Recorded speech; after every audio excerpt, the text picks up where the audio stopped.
faites la même chose qu'avec le taro. Ce sont les vacances et les écoles sont fermées. Mais aujourd'hui, une dizaine d'enfants de Tapu Tapu Atea en ont profité pour se rendre au centre de conseil sur la nutrition et les aliments de la commune pour une matinée d'apprentissage en cuisine. Ici, l'apprentissage n'a pas de barrière, pas même pour Myron, non-voyant.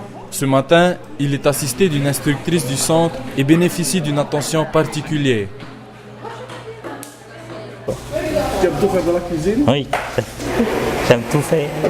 Enfin, j'ai surtout ma maman, elle fait du très bon mat. C'est le hippo, cuit à l'eau bouillie.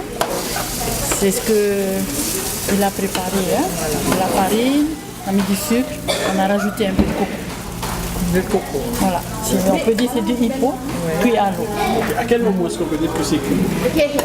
Une fois que je mets dans la casserole, la pâte est morte, il faut laisser à peu près au moins 3 minutes et puis après on sort.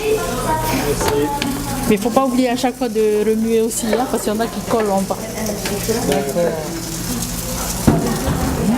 Ça a l'air bon tout ça. Mise en pratique, échange avec les intervenants et préparation de bons plats à base de produits locaux, toute une demi-journée consacrée aux aliments et à leurs bienfaits. On a râpé de la carotte avec la mangue. Après, on peut faire avec mautini. On met dans un plat, puis on rajoute des raisins secs. Au Cooking Class de Tapu Tapu Atea, plusieurs recettes pour une alimentation équilibrée sont mises en avant. De l'entrée au dessert, il y a de tout. Bien que ces apprentis soient très jeunes, on remarque qu'il y a du potentiel à ne pas négliger en chacun d'eux, car ils apprennent bien et surtout très vite. Nous sommes en train de tremper le taro dedans du curry qui a été mélangé avec de l'huile d'olive.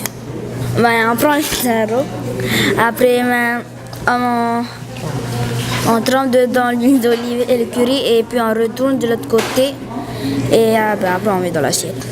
On va les cuire.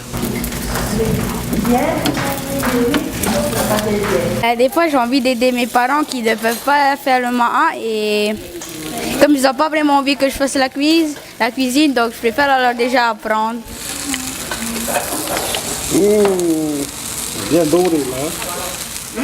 Après la découpe du taro, il faut compter environ 2 minutes de cuisson dans de l'huile bouillante avant de pouvoir les sortir de la friteuse. Comme vous pouvez le constater, ça donne déjà l'eau à la bouche. Mais pour avoir un repas complet, on n'oublie pas le dessert.